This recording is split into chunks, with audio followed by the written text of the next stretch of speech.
Good evening, good evening, good evening. Welcome to a new edition of Urban Sentinel Live.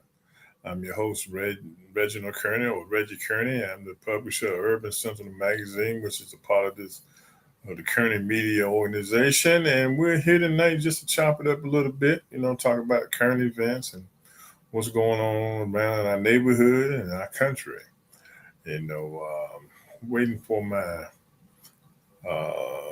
co-host hasn't got on yet, but I didn't want to belabor and hold up things. So I said, let me just go ahead and get started. Just go and get started. And hopefully he's going to follow us on. Hope everyone had a happy 4th of July, that you enjoy yourselves. If you didn't realize, I'm in the Washington, D.C. area. I'm in Maryland. And they had a good old time up here. I didn't participate. It was too hot Saturday. It was too hot down here. I didn't do anything in North Carolina either. It was just too hot, so I didn't go to the mall. Didn't go to anything. I did watch a couple of the World Cup matches, and the U.S. got in trouble because Trump decided he wanted to interfere with the games and everything like that. But I did have a question for you because you're in D.C., and a long time ago, I dated a young lady that was in her family ran a pyrotechnics company. I think they might have been in Florida, if I remember correctly, and everything like that. But I know that she said there were certain rules that you're supposed to do when you do pyrotechnics, like don't do them in like rainy weather and a couple of other things you're not supposed to do them at and all along those lines. And one of the rules that I think I remember her saying is that you don't try to launch them all at the same time. But apparently Trump didn't get that memo because it just created like this haze that was in the air, and a lot of people did not get to see the spectacular fireworks that they were expecting because there was a lot of smoke in the air. I understand that there were some fireworks that had the traditional firework display, and you got to see like the bolts of light and everything like that. But I also understand that some of the fireworks were covered by smoke, because one of the things that I remember that young lady, and like I said, that was a long time ago, so I can't even remember her name and everything like that. But she did tell me is that there are certain rules that you're supposed to follow, and one of them is don't try to launch them all at the same time. Right. Well, a normal 4th of July fireworks show down in Washington at the Monument would be about 7,000 fireworks, okay? Right. Mixture. Y'all's president had 850,000. Yeah, he had some ridiculous amount. Yeah. So the thing was, it did rain. It rained quite a bit, right. Saturday evening, Saturday night. So it rained before they fired the fireworks, and so going in, and you already got a low ceiling because of the clouds. Okay. Right. So everything you do as far as smoke and fireworks is going to go up against those clouds, that ceiling. They said by the time probably about 80% of it done. The other 20% you could not see because of the clouds and the smoke. Right. They said it was nothing but thick smoke up in the air, and so you couldn't even see the fireworks when they were going off. So that was towards the end. By 80% had been done. The other 20% people couldn't see, But he was determined to have his little fireworks show because they had canceled it, and he said, "No, we're not canceling anything." That's why they were out there so late in the morning, 1 o'clock in the morning, before they started fireworks, because it was 12 o'clock before he even, I guess between 11 and 12 before he even spoke, because it was about him. It wasn't about the people and that desire to see fireworks. It was about him.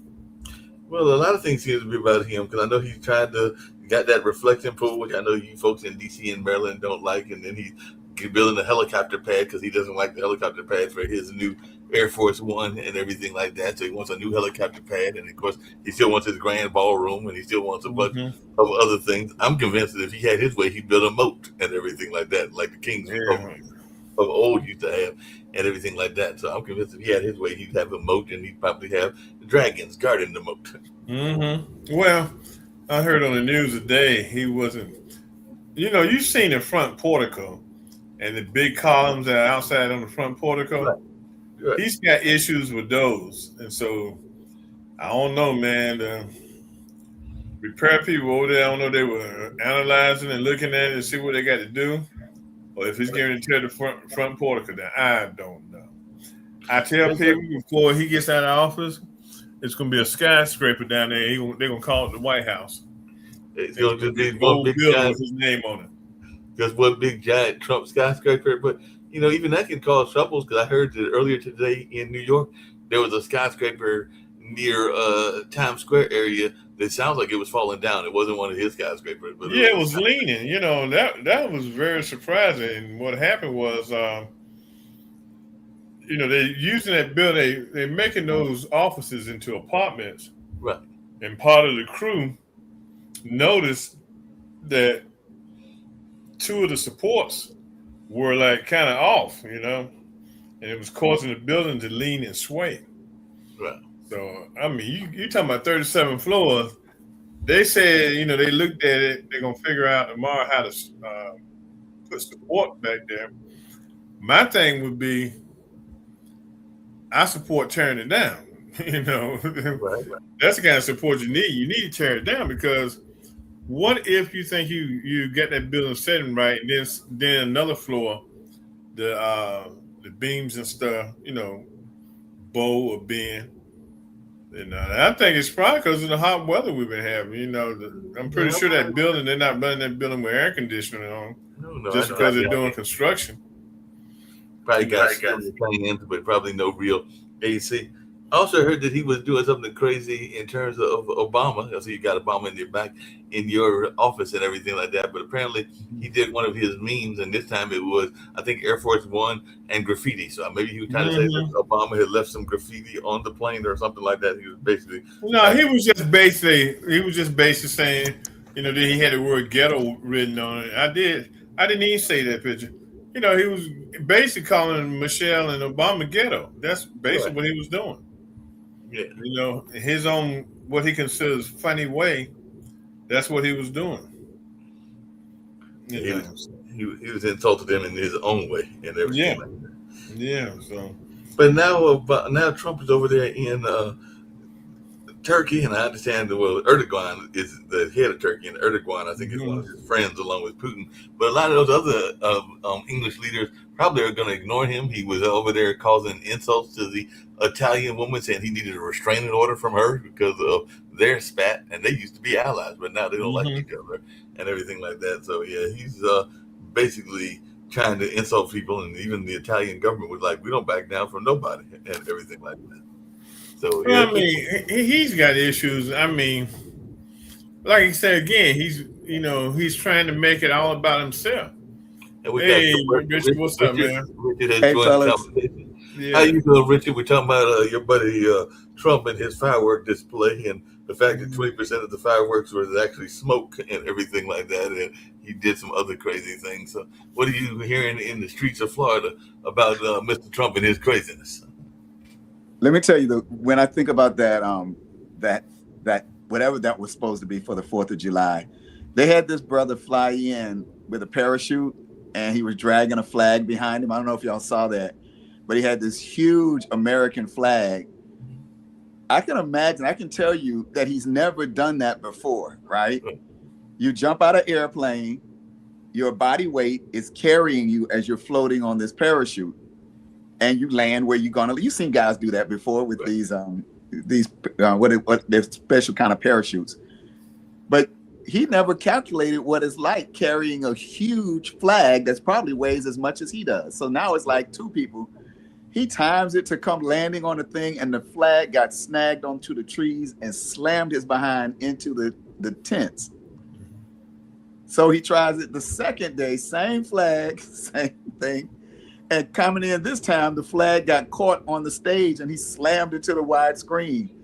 That, man, was to me to say, you shouldn't be trying to fly in with an American flag like that. Well, the flag has gotten him in trouble in a couple of places, because y'all know I'm in North Carolina, and there is a popular company here. They're very popular around the nation because they're a popular pickle brand called Mount Olive and everything like that. But they pulled out of the North Carolina part of the exhibit because somebody in their wisdom decided they were going to put a Confederate flag as part of the North Carolina exhibit and everything like that. So Mount Olive and a couple of other people pulled out, and I understand that some of the states, it wasn't just North Carolina, pulled out because they were going like, that's not the depiction we want and everything. Because North Carolina lately has been depicted as a more progressive state, even though we do have a conservative Republican house in terms of our state house and everything like that. But still, it's a relatively liberal state. Our former governor, Roy Cooper, might even become our state senator. He's got a good chance of winning and all along those lines. But I just wanted y'all's take, because I did read that article where Mount Olive pickles. And so if anybody watched the old Andy Griffin, they've heard of Mount Olive because Mount Olive was definitely featured in that particular show, along with some other references to other towns like Mount Airy and others. But definitely Mount Olive, I think, was mentioned at least a couple of times on that particular show and everything like that. But yeah, I'm just going like, who picked these images? Because I think that was a TikToker, and even the TikToker was upset because she said that it was a misedited video, and she's a well-known, I think, North Carolina TikToker and everything. Well, it wasn't misedited. They had a Confederate flag inside the tent or the area. No, and they had it. I mean, a lot of these people are getting very emboldened to fly the Confederate flag. Yeah.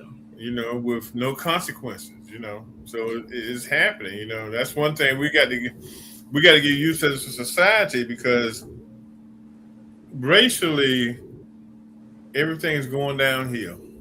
Oh yeah, it's just going downhill, and it's sad, but that's where it's going. It's a shame and everything. But speaking of things going downhill, I want to definitely hear Richard and your thoughts. There was another major event that took place this weekend and everything like that. But I understand, speaking of New York, the people in New York were not all that pleased. I was watching another YouTube or internet sensation, and they were going around interviewing people, asking them if they were going to the big event. And one person was like, heck no, I'm going to the Hamptons. So they were heading to the Hamptons, and I think it was a couple of African-American gentlemen. They were headed to the Hamptons. Somebody else was going, I think, to this place or another place. But I do understand that everybody from the police, because they did, I know from doing events that you have to have security, particularly at a big event like a wedding and everything like that. So there's talk that there are people that want the police to get their just amount of money because maybe they weren't paid, even though some people are saying that Madison Square Garden and Taylor Swift and Travis Kelce paid the security and everything like that. But then people like Port Authority are upset. I've heard that a lot of bars in New York are upset because they lost a lot of money on that one day wedding and everything like that. So, and I understand the wedding planner is quite happy because I understand the wedding planner might have been making like $1 million just on a one day event and everything like that. So there are some people that got paid, including, I'm sure, the photographer and others. But I check my mail every day, and I don't know about y'all. I thought that I was a known celebrity in North Carolina. I thought I was going to get an invitation, but I did not get invited by Taylor Swift and Travis Kelce. I know that you're very known in Florida, Richard, and I know you're very known in Baltimore, Reginald. Did y'all get an invitation? Because I kept checking my mailbox. I never got an invitation and everything like that. So I was wondering what on the invitation list. I tell you what I was looking for. I was looking for some of that $26 million to hit my nonprofit. Yeah, exactly.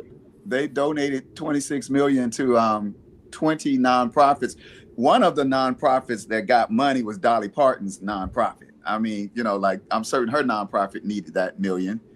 But one of the two things. Number one, several things. As far as the Confederate flag, it wasn't the video that I saw about the display was that not only was the Confederate flag, but it was on every one of the displays when you walk into it. I mean, so it was like 10 or 15 displays had the you just walk up in there, and it was a Confederate museum. That was the first thing. The other thing about that event was, I think, the most poetic justice of all, that thunderstorm that rolled in and forced everybody in attendance to take shelter in the African American Black History Museum. That you couldn't make that up. That the only place that they could seek shelter was in the African American Museum, that they had to look around the whole time that they were sitting there waiting for the storm to blow over, looking at those.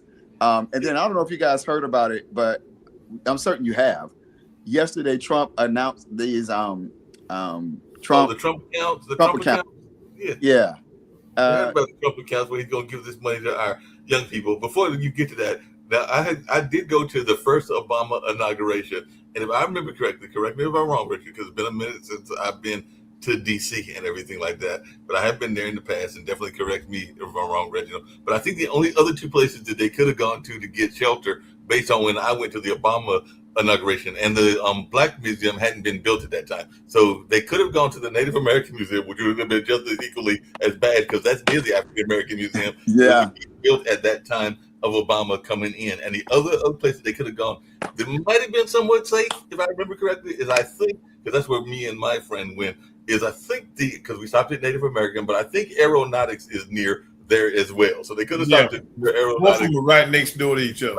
Right. But see, the policy is anytime there's a real storm down the area on the mall area, that the buildings, even if they close, they're supposed to open them up for the people to get away from the bad weather and stuff, But one thing about them, they did take the hats off in the African American Museum. They didn't sit around there with red hats on. They probably were too scared to sit around there with the red hats on. Scared somebody might jump them. But it's just amazing because a lot of people are saying they need to fumigate the place now. They need to, probably inventory, make sure they didn't steal no artifacts or anything like that. But if there was any real concern for learning, they would have taken the opportunity to walk around and learn some history. But you see most of them sitting in that front lobby. That's where they were sitting at, just standing there and sitting there in the front lobby waiting for the rain to stop. So they could get back to their daddy and do to their daddy's fireworks. But that's how it was. But look, let's change lanes real quick. Let's go down to Mississippi, where that young man body they found down there. And one of the things that kind of surprised me is they're saying now the boys, and can't think of what the young man's name was again. I got to look it up. But they were saying that Nolan decided he wanted to stay on the island by himself. And they're trying to make allowances for him being out there, saying there was 4th of July, there were a lot more boats and people out there near that area. But my thing is, why would you take his cell phone and not leave his cell phone with him? Why? So bring me up to I'm here. And here's what's crazy. We all don't get the same news, and maybe I haven't been. Mm-hmm. I've been trying to avoid the Trump news because it's been Trump all like 48 hours a day, if it's possible to do that. But for myself and those who didn't necessarily hear the story, give me the background. Well, that was a young man, young black boy. I say somewhere between 18 and 20. He was playing football at a community college. He was out hanging out with his 4 white buddies, okay? And I guess their girlfriends, I'm looking at something there about his girlfriend. His girlfriend was white. He goes missing, okay? The boys come back from the little island that's out there in the Gulf. They come back and claim that he wanted to stay. But why did they come back with his cell phone? Why wouldn't they left his cell phone with him if he wanted to stay so he could have somebody pick him up later? That's what the sheriff is saying. So something is strange there because it's 4 white boys and 1 black boy. Okay. Now you just had this killing down in Texas with Carmelo Anthony. Yeah. Other boy. Okay, it's conspiracy theory. But what if they decided to say, take this young black man out just to have a revenge killing for Carmelo Anthony killing the young man down in Texas? And their stories are jacked up, Boys' stories are jacked up, but like somebody I was reading on Threads today said, when they probably got home, the parents, the sheriff, and the boys got together, put the story together. Yeah, yeah.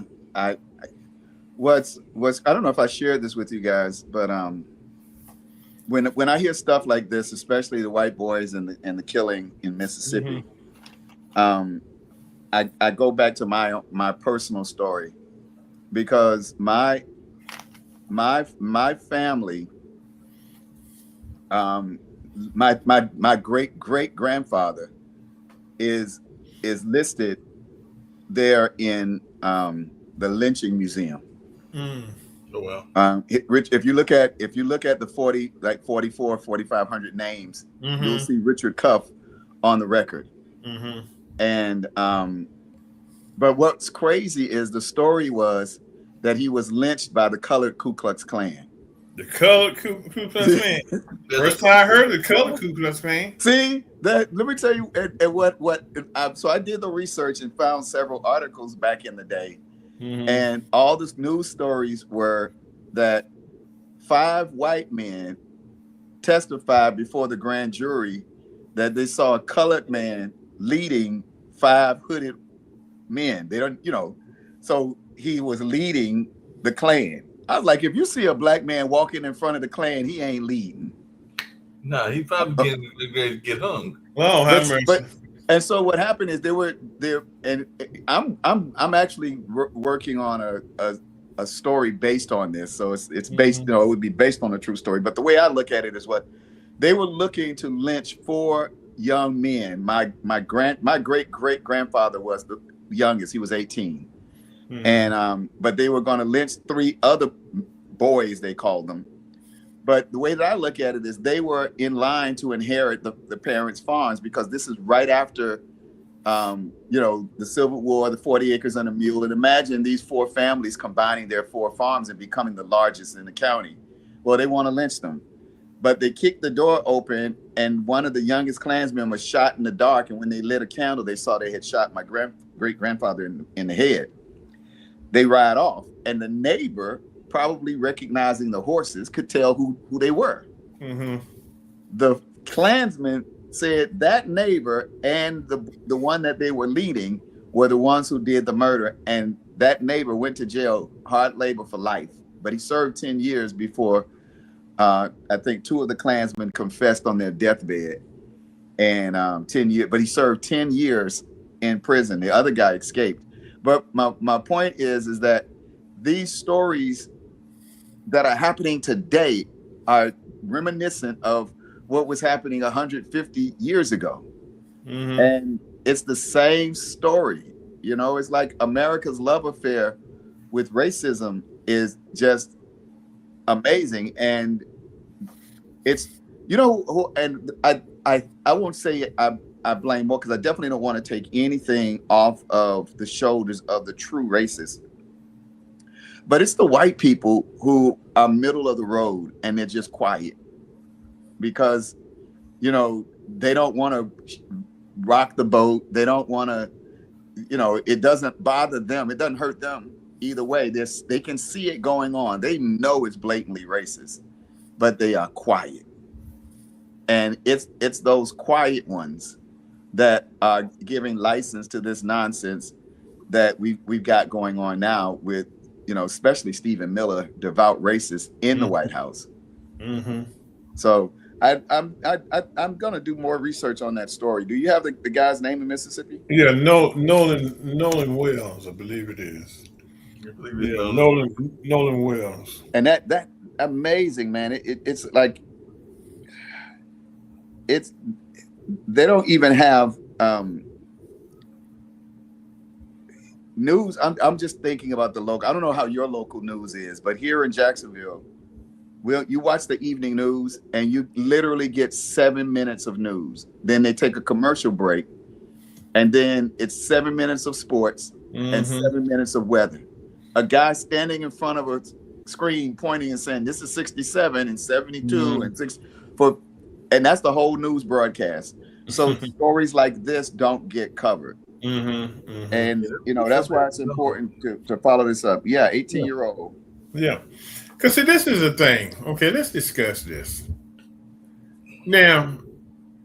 I know our young people and older people like picking our own friends out. Okay, but this country, I saw two pictures of them on Facebook. One was Nolan and his four friends. Then I saw another picture of four blacks and one white. And like they said, the white guy with the four blacks would never get killed because of the simple fact we don't think like that. Okay, Right. we look at you as a friend. You're a friend. Okay, you just happen to be hanging out with four blacks. But that whites think different when they get in a situation like that, where it might be majority whites and one black. Okay, they see things different.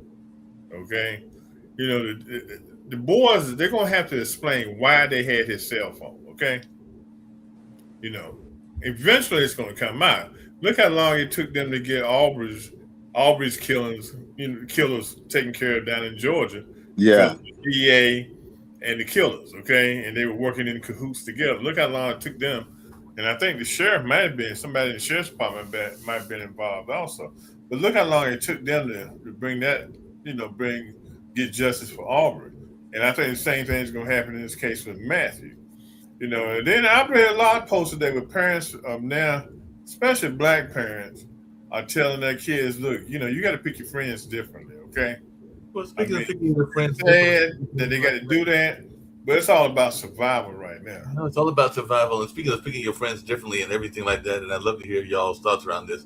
I don't have any kids of my own, but I do have my two nephews and the oldest nephew in August, so that'll be in a month and a half. He'll be heading to UNCG, which is near A&T, which is one of our HBCUs, but he'll be going to UNCG and everything like that.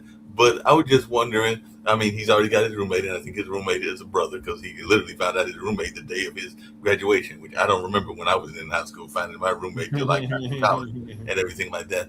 But I'm wondering, we all talk about the talk that you supposed to have about relationships with police, but if you're going to a PWI, how safe do you think it is to have relationships and everything like that? Because I know one of our founders on this network, she talks a lot about her, I think it's her niece, and I'm trying to remember the case and everything like that, but I think it was in High Point, and her niece had a friend, but I think she said they dated, and the friend was a African American and all along those lines, but then I think he had a tragic end to his life and everything like that because there was an encounter with some white folks, and I think he was there to defend his friend, if I remember the story that Kimberly told and everything like that. And I need to get the facts correct and all along those lines. But I do know that they might have had some dating history a long time ago, like maybe when they were in high school or whatever, but they're just friends now. And I think he was caught up in a situation of trying to help his friend and everything like that. So to your point, how much do you think that we should because a lot of folks, this is the 21st century, so a lot of people are into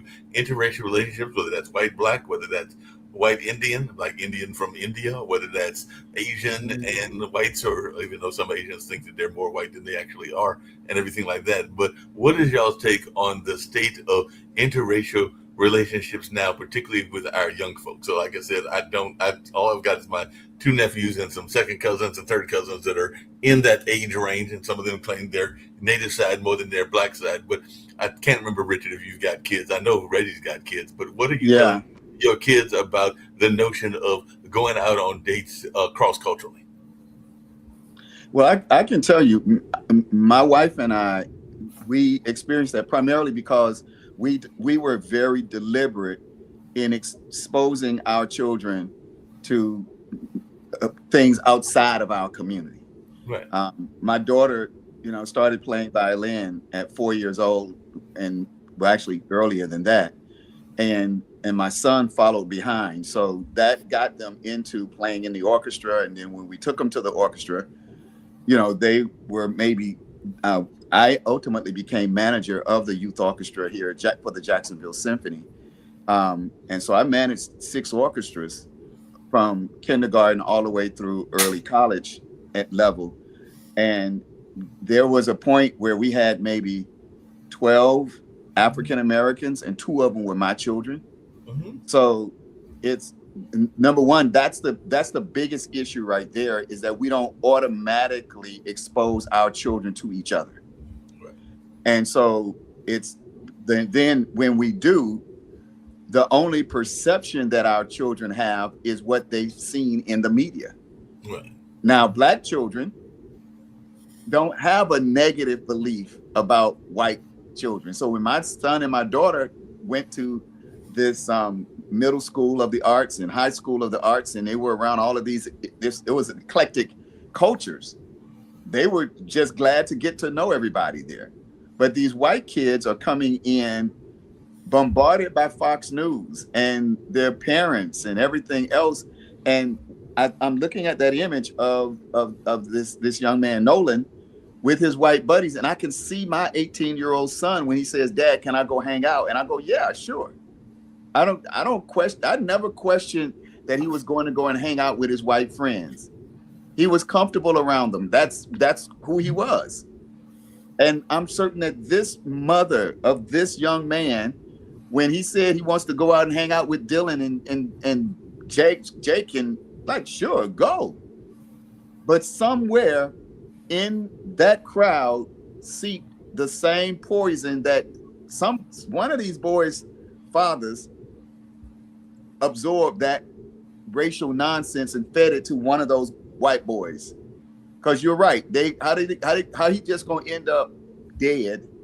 They went out, the four of them, because in the photo I only see three, but they go out on this island and they come back without him, but they have his phone. Mm-hmm. You know, I think what we have to do as black parents is tell our kids to always be on the defense. Okay, don't put your full trust in these young people you're hanging out with, and that goes for hanging out with black kids. You just got to be on the defense at all times, especially when you find yourself in this climate, in a situation where you might be the only person of color. Right. You've got to have some kind of defense mechanism that tells you something isn't right here. Okay. You know, but see, this is another thing. The young man had a white girlfriend, okay? That could have been triggering some of the guys, you know, from the picture, she looks like she's very attractive. That could have triggered some of the guys he was with because of that. You know, they looking at this attractive young white girl, and they're saying, how did he get her and we couldn't get her? Yeah. They might have been interested in her as well, because there's that whole high school rivalry and stuff like that. On one of my other shows, I was joking, and y'all will get a kick out of this. I remember, and this was way back in my high school days and everything, so we're talking a long time ago, multiple decades ago. I think I told y'all before, I sucked at running track. I mean, I know that I was a bad track runner. I was no good, but I liked to run track, and I had a good networking skills even back then, so I recruited some of my basketball friends and others, and I think we won the championship 3 out of my 4 years, because you could run in your senior year of junior high, even though it was a 3-year high school and everything like that. So I remember doing that, and all along those lines. I'm gonna finish the story, but let me answer this.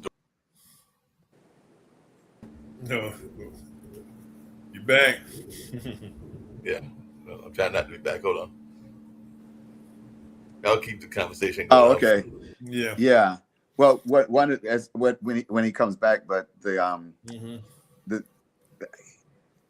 I think that part of what we've lost is this sense of community, you know, because I know the parents of the children that my children are hanging out with, you know, and when parents know parents, but we've lost that connection of community. Yeah. And, you know, the biggest connection that our children have is, you know, Instagram and Facebook friends and followers. And then you add to that this generation. But what is it? My pastor said, I can't remember exactly the word. He preached it this weekend, but he was preaching about how the dysfunction of our children is not their fault. We have failed our children. No, and that dysfunction has always been there, Richard. That's what I was kind of ready to come back to, even to my decade-old story and everything like that. Because, like I said, I ran track 3 out of the 4 years. Was very bad when I ran track. I mean, I finished last every race that I ran. I think maybe next to last in a couple of races because I know I recruited a friend that I knew that I could beat and everything like that. And there was a time that I might have come close to the middle of the pack, but I was so stunned that I was in the middle of the pack that I didn't even question whether I finished in the middle of the pack. Yeah. Because I was that bad. But what the story that I was telling on my online dinner party show was that I know, coming back to this notion of why we do things that we do as young people, and hindsight is 2020. Part of the reason that I ran track was I had a crush on the cheerleaders. I mean, let's be honest, you governors have crushes on cheerleaders. And on my school in Warrenton, North Carolina, the cheerleaders were also the scorekeepers. So let's say the main reason I ran track was so that I could get close to. Not that I was shy, I could still be shy even to this day, even though I'm in media. So you can have different forms of shyness and everything like that. So I was shy even at that point, so I never approached those young ladies. But I knew that part of the reason was getting there was being on the track team was so I could at least be close to them and maybe get up the nerve, which I never got the nerve to do and everything like that. But that's why I ran track. But like they said, hindsight is 2020. They're been married, probably got multiple umpteen kids, and who knows, they might not be as attractive as they used to be, or they might still be knockouts because I haven't seen them in ages and everything like that. But I just remember that being on the bus with them, because if I think both of you were athletes, that bus was a small bus. If there was mostly guys on the track team or on the basketball team, the only two women on that track team, so I probably had a lot of rivals too that were trying to get their attention, was the fellow athletes, because they were the only, as I could recall, I think they were the only girls on the bus, and they were the scorekeepers. Yeah. No, for me, I played in the band, and what was crazy for my 9th and 10th grade year of high school, I was like in the advanced studies classes. So we were the geeks, right? And then our band director came to our department and recognizing that nobody in our department was in the music. So he recruited us. And I decided to go. He handed me a French horn, handed my brother a saxophone. Sax was sexy, nothing sexy about the French horn. No. But I remember my grades was like A+++. And my daughter, I had her laughing because I had to get my transcript from high school. And you could see I had A's all the way to the middle of 11th grade. And then it went B, C, D. And I told her, I said, right there where I went from the A to the B, Sean Williams. She was a majorette. And the majorettes, when we got on the bus, they got on with us. And I just happened to be standing in line, and Sean was right behind me. And I said to her, y'all be wearing those tight stockings. It looked like they were just like squeeze your blood out your legs. And she said, they're not that tight. And she popped it, like pull it, right? She's like, see, they're not just, and she invited me to pull it and see. And when I went to grab the stocking, I got a pinch of thigh. I never felt meat that soft in my life. And it was like, Lord Jesus, is that what a thigh feels? That's a thigh? My grades went, Yeah, you were in love with women after you felt that woman thigh. I discovered girls in you can look at my I'm telling you,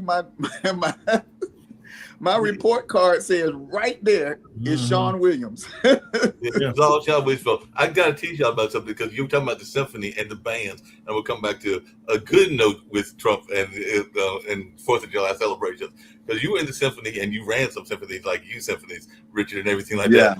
I can tell you that one of the things that was canceled in North Carolina, because there were a couple of fireworks that canceled, a couple of parades, even though we did our celebration of the 250th anniversary in all 100 counties. So I think they did that later in the afternoon because it was like blazing hot, 100 degrees and everything like that. But the symphony, which usually plays at Cocoa Booth Amphitheater in Cary, North Carolina, was like, oh, heck no, we ain't going out at 100 degrees weather. So they actually canceled. And I thought about that after having, like, I know Richard Curry, who's the head of the Durham Symphony. He's the conductor, and I know a couple of other symphony players. Like some of the instruments, like, the flute players and them, they probably could have got away with it. But some of those instruments, as you know, like the oboe and the timpani. Oh, the violins. You ain't trying to get them in hot weather. A violin, none of the string instruments would have held up because they're constantly getting out of tune based on the temperature alone. And some of them, like, depending on, the way they are glued together, they ain't, that's why if you ever see a violinist, everywhere they go, they will take their violin with them because they're not going to leave it in the car. Right. They're not going to leave it in any adverse conditions because they just know how sensitive that instrument is, and I don't blame them for not wanting to go out in that heat in those instruments. And then you trying to play and concentrate in that heat. Come I on. don't blame them at all and everything. But Reggie, along those same lines, what is it with our, speaking of young people and just people in general? Because I see it every year. It happens every year and everything like that.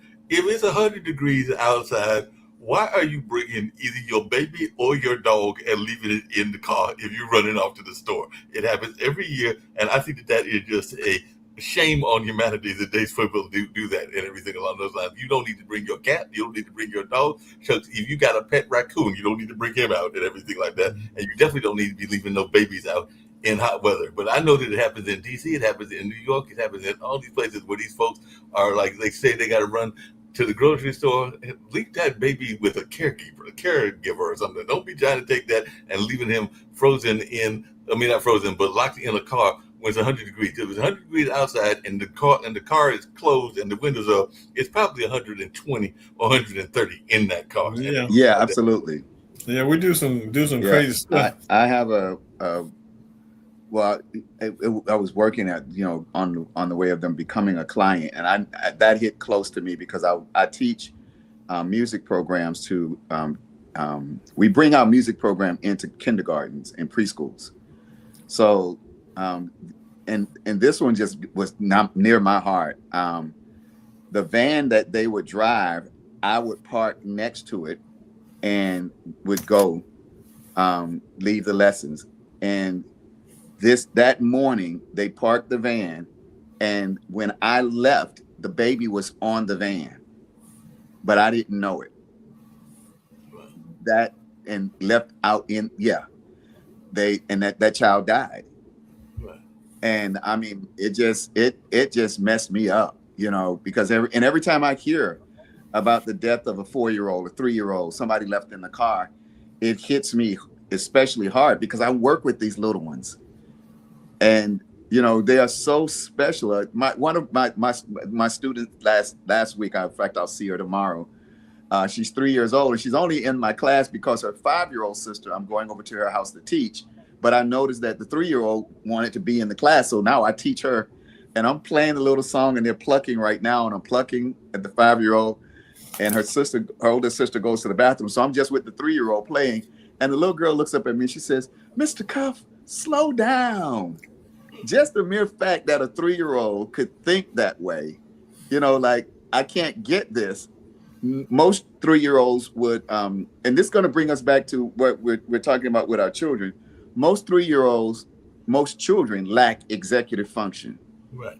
Executive function is just basically the ability to predict the outcome of the next thing that happens, what's called second and third order actions. So if I push Johnny because I'm angry, the thought is I'm going to push him, but I don't think he's going to fall. And then I don't think when he falls, he's going to hurt himself. I don't go that far as a 3-year-old. I just push him. But what happens is if the child doesn't develop executive function somewhere along the way, they can be 16, 17, and 18 years old and still don't have a well-developed executive function ability and make bad decisions, because a child's brain grows 90 to 95% grows between birth and 5-6 years old. And that means from 6 years old to 26 years old, your brain is only about that much different than when it was when you were 6 years old. Yeah. From a computing ability. So, and I'm reading this story, going back to the story with Nolan, that it was a drowning. They said that he went out on the island with them, but they say he decided to stay out there by himself. Yeah, the story with Nolan doesn't make any sense at all and everything like that. Hey, Richard, you're a scientist and all along those lines. And I was recently found out, I've known it for a while, but I re-found it out, I'll put it that way, that when I was 6 months old, I moved from Durham, North Carolina to Turkey, and I was in Turkey from 6 months old to about 3. I have no memories of this. Now, some people say that I could go do hypnosis and find some of the memories of my baby years and everything like Yeah. that. So that I necessarily want to find memories of baby years, because what's it going to be full of?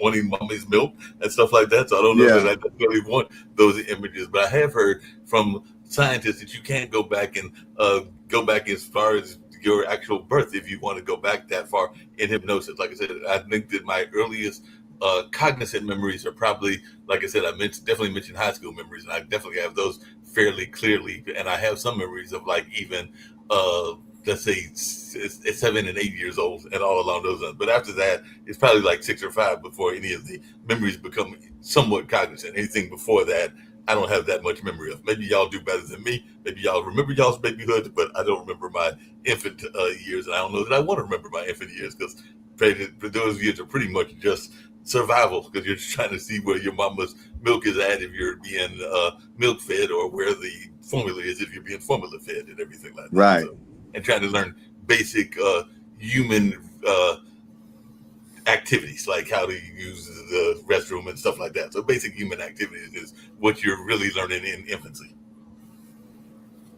So I don't know that I want to go there. No, I mean, I have an early childhood memory, and every time I think about it, what's weird is it's like I remember it through my mother's eyes. Gotcha. I remember, and in fact, as I see the memory, it didn't dawn on me, but that's the only way I could possibly be remembering it. I remember 18 months old. Okay. And I was wearing a diaper, and my mom come into a party at the apartment, and everybody was kind of like excited, the hype part. I remember the hype party's feeling. And I remember being placed onto the floor and dancing in my diaper. But when I think about the memory, I can see myself dancing. Right. And I know that the only way I can't see myself, if I go back and remember it, I would remember the crowd. But I literally remember seeing myself dance. And that means I was looking at myself through my mother's memory. Right. And that's just kind of weird, but in a way, we're still connected to our parents. Oh, yeah. We're connected to God. Some children even remember their birth. My son remembered coming out. My son, I was telling somebody that when he came out, just his head was out and he was looking all around like this. And my son was about 14, 15 months old, maybe even 2 years old. He said, yeah, and I couldn't see a thing. Wow. And they say that some people have memories even going back to the times before them, if you believe in reincarnation and ancestral kind of stuff. So there are people that say that they can remember past lives and everything like that. And I don't know. I do feel that I have connections to my ancestors. I don't know that I remember any past lives, but I do still have connections to my grandmother. My grandmother's been gone for 40 years. She passed back in 82. So that's obviously 44 years. But I still have some reflections of her when she was living, because she actually was living in the house that my dad lives in and now and everything. So I do have some reflections of her, and even my grandfather and grandmother on my mother's side. I don't really have any reflections on my granddad, because that's another one that he passed when I was like during that time that I was moving to Turkey and everything like that. I think he passed shortly after I was born and everything like that. So I have no real recollections of my granddad on dad's side. But I do have good memories of grandma. Coming back to another serious issue, Reginald, and everything like that. There's a move to buy prisons. You got the Alcatraz prison that's going on down there in Florida. And now I just heard that they bought 2 properties in LA that were privately owned properties that the DHS has bought, that have now turned into ICE detention centers and everything like that. They're not exactly fond, the Trump administration, of California or New York for that matter, and everything like that. So they just recently bought these 2 facilities. I think they were for like $2.5 billion or something like that. But they just bought them, and now they're turning them into Alcatraz Island kind of facilities in California. But these were privately owned prisons that sold to the folks that run ICE and everything like that. So what is our thoughts around private prisons, and also our thoughts around this notion of there being private prisons used for our immigrants? Well, I call them concentration camps. Reg, I can't hear you. Oh, can you hear me now? Yeah, I can hear him. Yeah. Go out and in, Richard. Okay. I call them concentration camps. Okay. And that's basically what they are. You know, they try and call them prisons because anytime you I can hear you. I just can't hear Reggie. Oh, okay. So let me see. Go out and in. Go out and back in. Okay, let me do that. Yeah. Yeah, when you pulling individuals off the street, quote unquote citizens, and you locking them up, that sounds more like a concentration camp than a prison because at least when you're a prisoner, you've been to court, you've been charged with something, you've been given a sentence.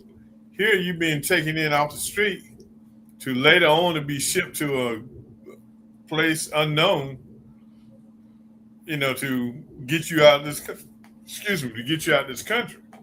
And what's the appeals process? To your point, what's the appeals process? In a prison, if you are convicted, there are multiple appeals. Even if you are convicted of a heinous crime and you face a death penalty, there are multiple appeals before they finally execute you if you're in an execution state. Not every state is an execution state. You don't get no appeals. You don't get no appeals in no ICE camp. You dead. You don't know how long you're gonna be at the ICE camp.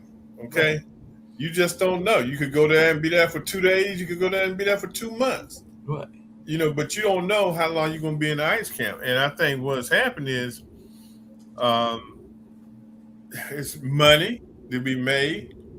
And I think, you know, as long as they can go swiping immigrants off the lot, that's what they're going to do. And it's all about making money. You know, private prisons are money makers. You know, you can make a lot of money. You know, we're not making any money because it's all white boy game.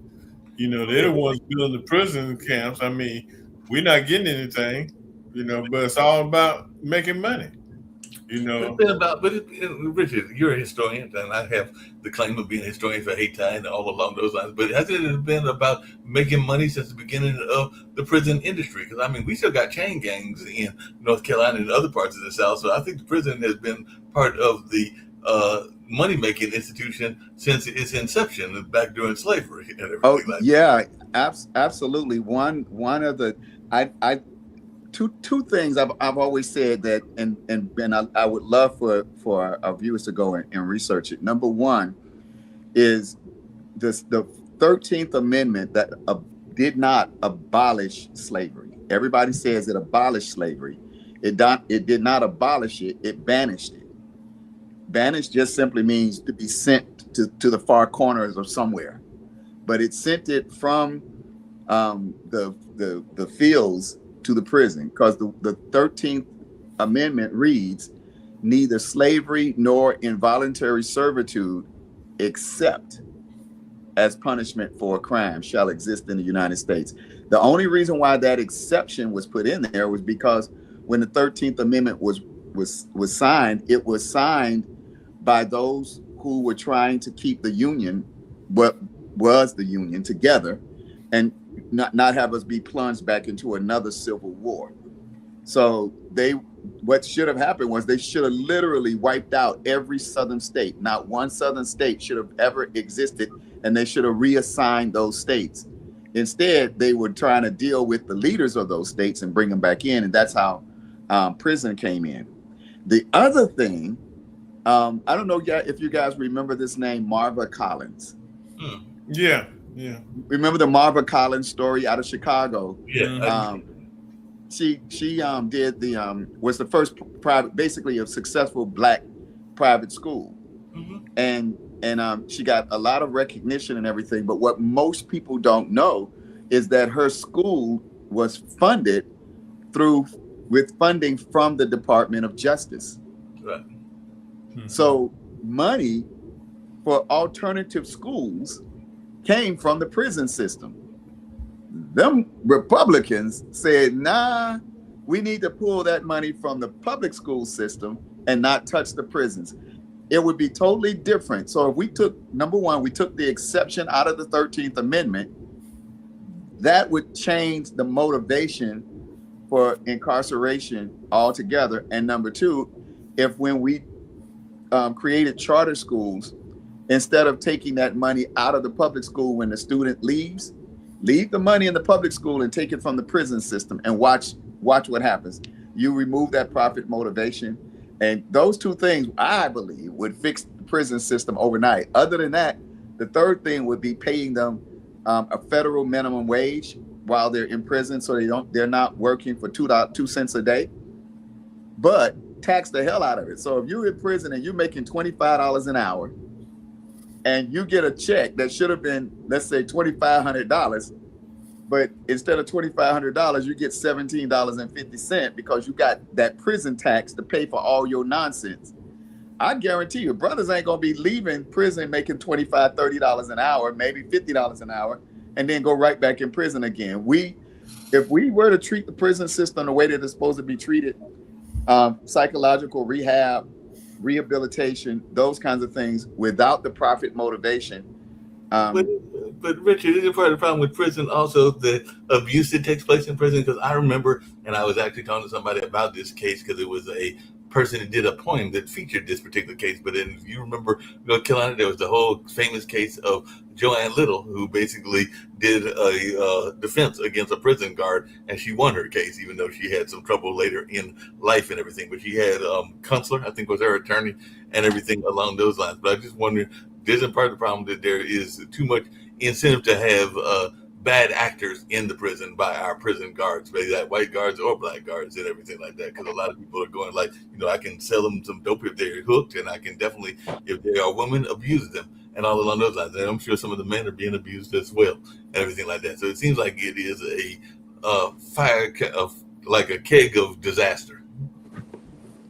And that's what it is. I mean, all prisons have issues, whether they be private or state ran, because you got them bad apples in there, and you got people trying to take advantage of people because they're the most vulnerable state. Right. So you trying to take them out, that's what you're trying to do, But, next week, I want to continue this conversation on next week because I really want to get down and start digging into these racial issues we're having in this country right now. I mean, this situation with Trevor is just a, top of the cake, top of the iceberg, but it's a lot of other things flowing from that, because, like down in Henderson, a couple of years ago, that Walmart driver was found hanging in Henderson, and over the last 2 years, we've had quite a few people found hanging from trees, and the first thing they want to say is that these individuals committed suicide, okay? And we can't roll with that. We got to really start trying to figure out what's going on here, because there is an element in our society that dislikes blacks, and if they see the opportunity where they can take somebody out, that's what they're going to do. But Reggie, it's not just big cases like the lynching, and I did hear about that lynching in Henderson and other places, because lynchings are still very real. They do still happen, and all along those lines. But it's also the nature of what many people consider to be minor things, but they can blow up into big things. Because one of the things I was talking about on our other show, I think it was World Politics, is that there was a young lady, and I think this happened like only a few days ago and everything like that, who was flying, I think from up north, could have been DC or New York, to Miami, and she was questioned about how she could even be on first class, because this was an African-American woman, and she was being questioned because they were like, you can't be first class and you were an African-American woman. There are many successful African-American women that can afford a first-class ticket, but I guess the American Airlines stewardess and folks did not believe that she had that kind of capability. So that's a form of subtle racism that's out there as well. So it's everything from the subtle to the sublime to the very more harsh kinds of racism that are out there. Yeah. So I mean, I don't know. We still got issues. Okay? Yeah. What I'd like to, and I think that what we as African Americans have to do is first be careful with naming everything racism, right? Because there's, and the way I always explain racism and why black people can never be racist. Racism, you need two different formulas. It's like it takes 2 atoms of hydrogen and 1 atom of oxygen to make water, right? So if I don't have 2 atoms of hydrogen and an atom of oxygen, I'm not going to get water. I could have hydrogen, I could have oxygen, but I need a special combination. Same thing with racism. In order for me to get racism, first, I need the belief that everybody in that group of people are the same, and they're beneath me. I need that first. Now, if I believe that, that's bigotry, that's prejudice, that's whatever it is. It's all of that. That it is. And then on the other side, I need to have the power to treat them that way and take advantage of that, but make that belief real through institutions, wealth or whatever it is. But I can have the belief that you are this way, but if I don't have the power to act on that belief, that's not racism. And white America, the average white person is not racist because he doesn't have the belief and the power. What he has is the ability to take advantage of a racist system that gives him the power. And that goes back to what I was saying earlier. Those white people who are quiet, they're not racist, but they're quiet because the system benefits them. So they know that these power systems are saying to black people, you have to sit at the back of the bus. That's racist. But the white man comes on and say, hey, this Negro is not in my is in my seat. Call the cops. When you say call the cops, you took advantage of that racism.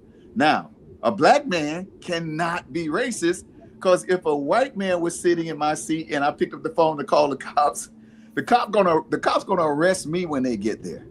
Yep. And so we don't have that ability. So that's what I'm saying is if we reserve racism for what racism is, then we can really address racism when racism shows up, because we know that the system is racist. And if we're winding down, Reggie's going to end the show and everything along those lines. But in that same space and everything like that, isn't the other problem that those that are in power, those that are in charge of the racist institutions, because the institutions are actually in their last gasp? Because let's be for real, in the year 2042, the nation will be a significantly minority population and everything like that. They know that. They know the figures. That's why they're trying to disrupt some of these figures so they can stay in control longer than statistics are telling them that they will be in control. And like I said, I could be wrong about the year, but it's fairly certain, it's fairly soon that they will no longer be the majority in terms of the population and everything like that. So if that's the case, then those institutions know that unless they make some drastic changes to their institutions, they're done. The empire is over.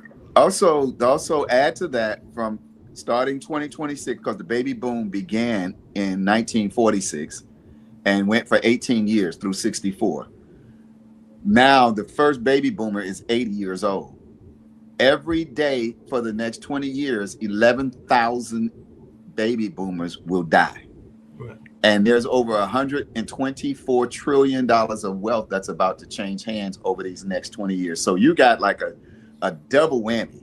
Not only is that wealth transferring hands, but the ones who have the power are dying off. And this new generation is being raised up, and they know it. They know it. That goes back to what we opened the show with, the Trump and his promotion of white supremacy and not the baby bonds, but the Trump accounts. Yeah, the Trump accounts. All of that's about a racist dog whistle on the surface. But maybe next week we can talk about how we can take these what the enemy intended for evil, God intends it for good. Because I think that as long as we can start talking about investing in the future, you don't need $1,000 from Trump to start these accounts. You start your own account.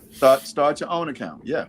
But when you get Bubba off the phone, Bubba's already been brainwashed, and he is a racist. Okay, he comes off the farm as a racist. Now he might go with you to get a beer or sit down and eat a hamburger because y'all work together or something like that. But it's gonna be only so far Bubba gonna go. Okay. Yeah. That, and he's not gonna embrace you totally. Hey, if you were drowning, Bubba might not even help you.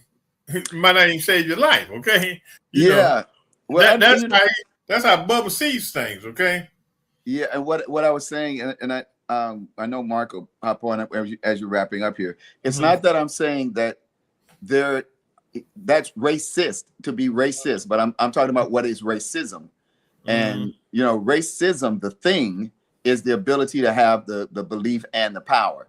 Yeah. A racist is one who believes he can take advantage of that. And that's what I'm saying. Yes, they're a racist, but that's no more, that's just his belief. He's no more powerful than I am because he doesn't have the system. He has the ability. A racist has the luxury of taking advantage of racism.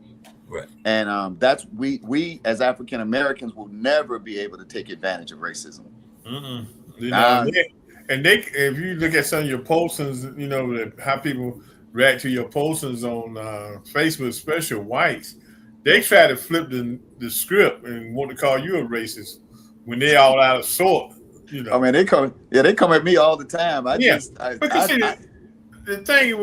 thing is with white folks, what they get upset about is if you're not speaking what they want to hear. Yeah. Then they feel like you're not being good. You speaking against Mr. Charlie. Right. So when you start speaking against Mr. Charlie, then you got issues. Oh no, we don't agree with that. You are racist. They're always trying to turn that thing around. Like you said, we don't have the power to be racist. We might have the power to be a bigot or show our hatred towards a person. Yes, exactly. Prejudice, bigotry. We might have that, and I think a lot of us have that power to be bigots and have hatred against the white population. But we could never be racist. I mean, we don't have the institutions. We don't have the power. No, and we don't understand. Yeah, and for those who try to be, one of the things, I don't know, guys. Maybe we talk, and I try not to be like. I remember this episode of Seinfeld when they were talking about gay men. They always, every time they mentioned gay, they would say, "Not that there's anything wrong with it." I love that. That was the running joke through the show. Not that there's anything wrong with it, but I watch, and I don't know what it is about black men who are Republican and conservative. Byron Donalds married to a white woman. What's his name? Just got married to a white woman. The senator. You talking about Bucky down in South Carolina? Tim Scott. Yeah, Tim Scott. He just got married to a white woman. Clarence Thomas married to a white woman. And I mean, you just go down the list, and almost the majority of black men, a lot of them, I won't say the majority, but a lot of them are married to white women. Not that there's anything wrong with it, but you know, you can see that happens, and it's almost like I don't know if it's like a welcome to the club card or something that happens, but you know, it's a thing of acceptance. Yeah. They trying to be accepted into the white society. Brian Donalds, he was married to a black woman first, okay? So now he changes over his coffee cream, okay? Wow. And so he's trying to be accepted, but then what amazes me is he still don't get it. Them white folks don't like you. You know, you look at the race and some of the comments that his opponent has made against him. You know, things of that nature. They use so much stuff as dog whistles. Man, wake up. Be yourself and stop trying to be somebody else. Stop trying to be white. Be your natural self, and you might win this election. You might win the election if he would be his natural self. But Reggie and Richard, how well has that worked for one of the main persons that has tried to deny his race, even though he's got mixed heritage and everything like that? But as I recall, wasn't Tiger Woods married to at least 2 white women, maybe 3? And I don't think that any of them worked out all that well. No, he not. I mean, but see, Tiger's problem wasn't that. Tiger was a player, okay? Yeah. He just got caught up one night. When he got caught up, his wife beat him half to death with a golf club. Wasn't it? Yeah, after he hung out with Dennis Rodman or somebody like that. Why are you hanging out with people like that? I don't know if it was Dennis Rodman. Yeah, after his wife found out he was messing around because she looked in his cell phone when he was asleep, he figured out his golfing career was over. That's why he got that bad back, because she took one of them golf clubs and beat the crap out of him. And walked away with $100 million and bought an island off of Sweden. She bought her own island and everything like that, so she's a happy camper now that she got all that going on. He was trying to be lovable down there in Florida, He was trying to be loving boy, but Reginald, I got to teach you about that. Last time I checked, and maybe I'm wrong, but everybody that I know that even wants to be a player, and I never thought that being a player was all that cool, but anybody that I know that wants to be a player told me you never do anything with your phone but lock the phone. You ain't trying to leave that phone open. No, That phone locked. You before you lay down and close your eyes, you better make sure that phone locked. Exactly. that show you that he wasn't trying to be a player because he didn't know rule number 1 to the game of player. Right. But it's just a lot we gotta do. You look at Clarence Thomas, his desire to be white is about to kill him. Okay, if you look at him and you look at his wife, she rose like a slave driver. Okay, Yeah. and I think his wife, I think that whole marriage is built on wanting power. I think his wife saw, a black man's gonna have power. He's gonna be on the Supreme Court. He's gonna do good things in life. Let me marry him. And she treats him like he's a house Negro. That's how she treats him. Because she is, now you talking about racism. She harbors a lot of racism in her mind, her soul. Well, she is something else. If you look back on some of the stuff she's promoted and been part of, that woman, I don't know how Clarence even stays with her. I don't know how Clarence stays with him, and I'm still trying to figure out how can you maybe y'all can, and we can talk about this next week as well. But how can you be a racist when you're part of a racist group? You're part of a racial group yourself. But I still have not forgiven that UFC fighter. The UFC fighter that made that comment. Last time I checked, he was a minority himself. So he's gonna make a comment, but he's part of a minority community. But then he's gonna make a comment about black folks, even though he's part of a minority community himself. Just like Richard said earlier, a lot of Asians go as white. Right. That's true. And that's how they feel. So you had this guy here, this wrestler, he sees himself as being white. He got nappy hair, got straight hair, he light skinned. I'm white. I love how the one white boy comes on talking about he didn't like the Democrats because Democrats promote, transsexuals and men walking around, half-dressed men walking around on stage. I'm like, did you not look at that wrestling match? All the men was half-dressed. Uh-huh. All the men were half-dressed, but not only that, yes, there were people like Flip Wilson that was a part of our community that might have done cross-dressing, but one of the biggest cross-dressing movies was Tootsie. And last time I checked, that was a white actor that played that role and everything like that. Robin Williams as Mrs. Doubtfire, you can go down the list. Right. So, well, brother, I'm loving the conversation. I'm looking forward to next week. We can pick up where we left off at. And Good to me. Okay, guys, let's go. All right. Everyone, this has been the Urban Sentinel Magazine show. See you next week, same time, same place. All right, guys. Peace. Okay, good night. Good night.